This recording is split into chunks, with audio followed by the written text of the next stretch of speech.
Bismillahirrahmanirrahim. Assalamualaikum warahmatullahi wabarakatuh.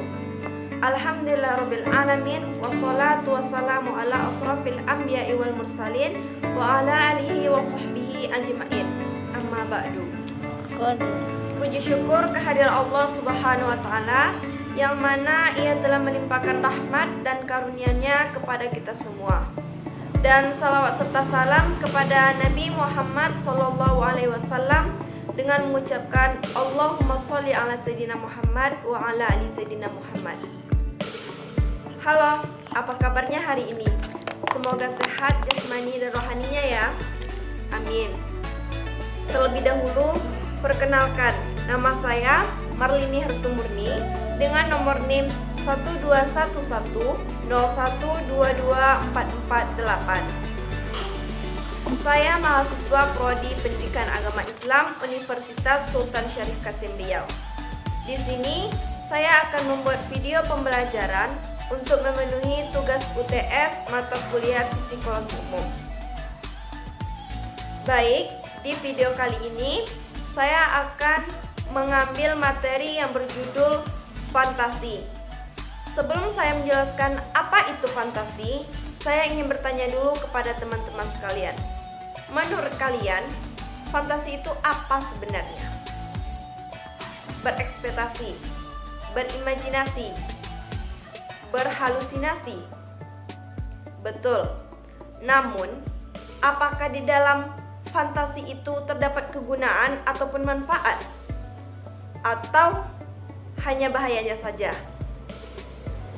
Nah, penasaran kan apa itu fantasi sebenarnya? Maka dari itu, tonton video ini, video penjelasan dari saya tentang materi fantasi dari awal sampai akhir. Baik, di sini saya akan menjelaskan 8 poin tentang fantasi. Poin pertama, pengertian fantasi. Poin kedua, macam-macam fantasi menurut Bimo Walgito. Yang ketiga, jenis-jenis bila dari caranya orang berfantasi. Yang keempat, fungsi fantasi dalam psikologi. Yang kelima, faktor-faktor yang mempengaruhi fantasi yang terjadi pada diri seseorang. Yang keenam, manfaat fantasi. Yang ketujuh, kegunaan fantasi bagi hidup. Dan terakhir, bahaya fantasi. Langsung saja ke poin pertama. Pengertian fantasi.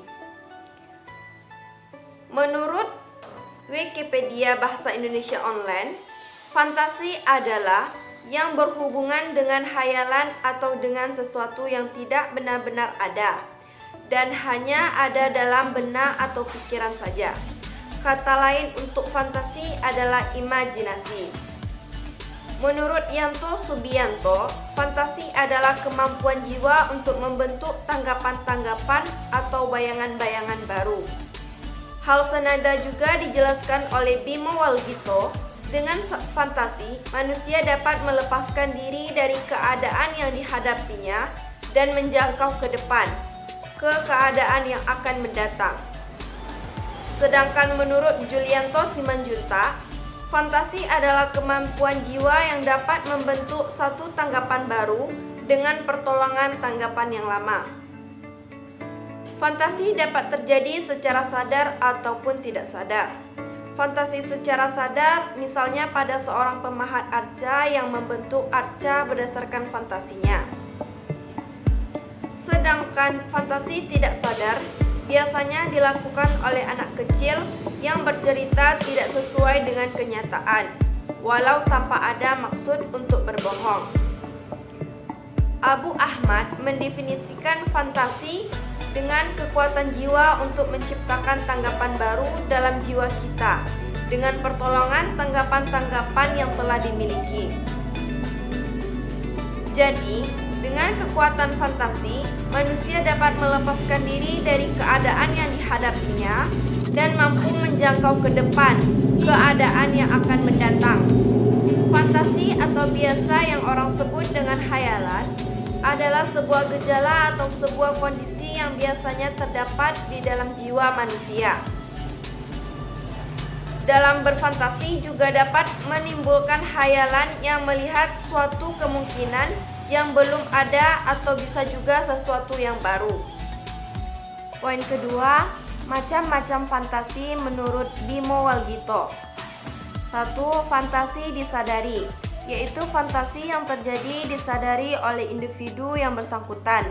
Misalnya, seseorang sedang berimajinasi tentang suatu kejadian.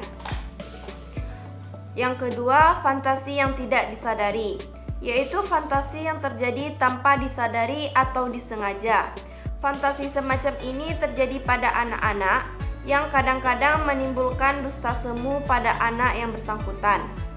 Yang ketiga, fantasi aktif. Fantasi yang melibatkan secara aktif gejala-gejala jiwa lainnya seperti pikiran, kemauan, perasaan, dan lain-lain. Yang keempat, fantasi pasif. Fantasi yang terjadi tidak melibatkan gejala-gejala jiwa lainnya secara pasif. Pada fantasi pasif, seolah-olah kesadaran dibiarkan untuk tempat bermainnya daya fantasi. Yang kelima, fantasi mencipta. Fantasi aktif yang mampu menghasilkan karya kreatif, misalnya lagu, lukisan, cerpen, novel, dan lain-lain. Yang terakhir, fantasi tuntunan. Fantasi aktif yang terjadi di bawah tuntunan sesuatu. Misalnya fantasi yang timbul pada saat membaca novel, melihat film, mendengarkan lagu, dan lain-lain. Poin ketiga, jenis-jenis bila dari caranya orang berfantasi. Yang pertama, fantasi yang mengabstraksikan, yaitu cara orang yang berfantasi dengan mengabstraksikan beberapa bagian sehingga ada bagian-bagian yang dihilangkan. Misalnya, anak yang belum pernah melihat gurun pasir, maka untuk menjelaskannya digunakanlah lapangan. Yang kedua, fantasi yang mendeterminasi, yaitu cara orang berfantasi dengan mendeterminasi terlebih dahulu. Misalnya seorang anak belum pernah melihat harimau. Kemudian dikenalkan bahwa harimau adalah kucing yang besar. Maka dalam fantasinya akan muncul gambaran kucing besar sebagai harimau. Yang ketiga, fantasi yang mengkombinasi, yaitu cara orang berfantasi di mana orang mengkombinasikan pengertian-pengertian atau bayangan-bayangan yang ada pada individu yang bersangkutan. Misalnya, fantasi tentang ikan duyung, yaitu makhluk yang memiliki kepala wanita dan berbadan ikan. Poin keempat, fungsi fantasi dalam psikologi. Ada 4. Pertama, apabila seseorang terbiasa melakukan fantasi yang indah-indah dan jauh dari masalah beban hidup, sehingga dia akan merasa kesulitan saat menghadapi kenyataan hidup yang sebenarnya, dan sudah akan dipastikan orang tersebut akan sangat mudah berputus asa. Yang kedua, fantasi tidak selamanya buruk. Namun, dalam hal ini, apabila seseorang terlalu sering berfantasi, dia akan banyak berdusta. Apabila pada anak kecil yang notabene belum begitu paham mengenai semua peristiwa maupun kejadian-kejadian. Yang ketiga, apabila seseorang sudah terlalu berlebihan melakukan fantasi, sehingga nantinya akan mudah terjatuh pada rencana yang sesungguhnya, akan membawanya ke besar pasak daripada tiang. Dalam hal ini, akan sangat berbahaya bagi kehidupan individu itu sendiri. Yang terakhir, apabila fantasi dilakukan tanpa pimpinan dan aturan yang tepat, akan berlangsung sangat jauh dan malah akan semakin liar. Hal tersebut bisa sampai terjadi penyakit kejiwaan ringan dan mengganggu kejiwaan dari seseorang tersebut. Poin kelima, faktor-faktor yang mempengaruhi fantasi yang terjadi pada diri seseorang. Yang pertama, kurang adanya penggunaan waktu kosong. Yang kedua, adanya harapan-harapan atau cita-cita yang tinggi.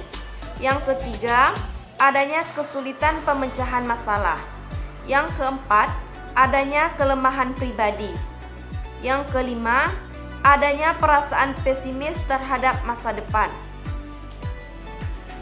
Poin keenam, manfaat fantasi.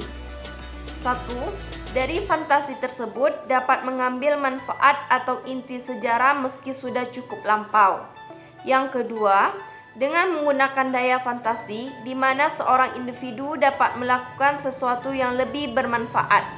Yang ketiga, fantasi juga dapat merencanakan hidup di masa depan.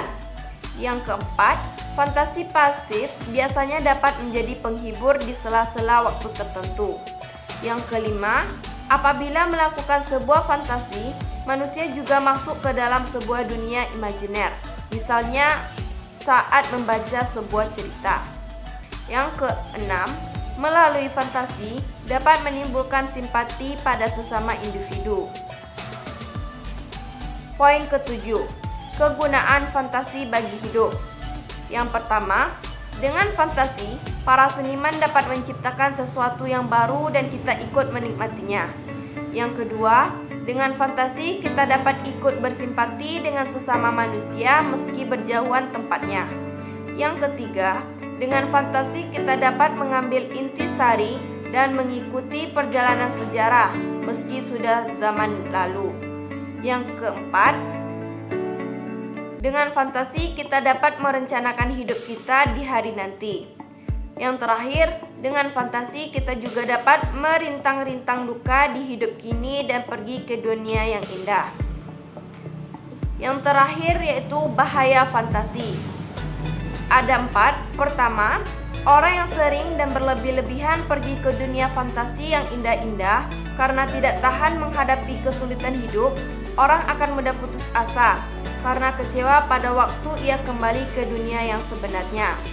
Yang kedua, dengan fantasi orang mudah sekali berdusta karena ia dikuasai fantasinya, lebih-lebih pada anak-anak.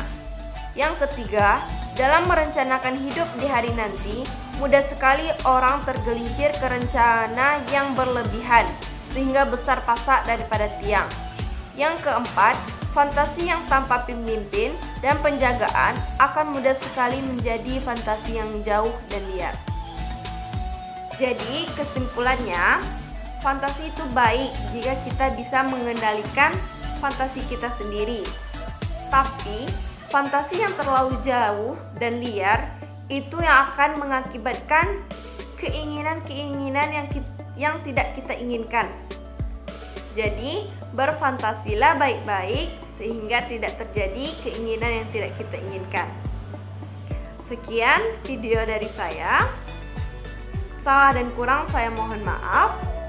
Wassalamualaikum warahmatullahi wabarakatuh. Sampai jumpa.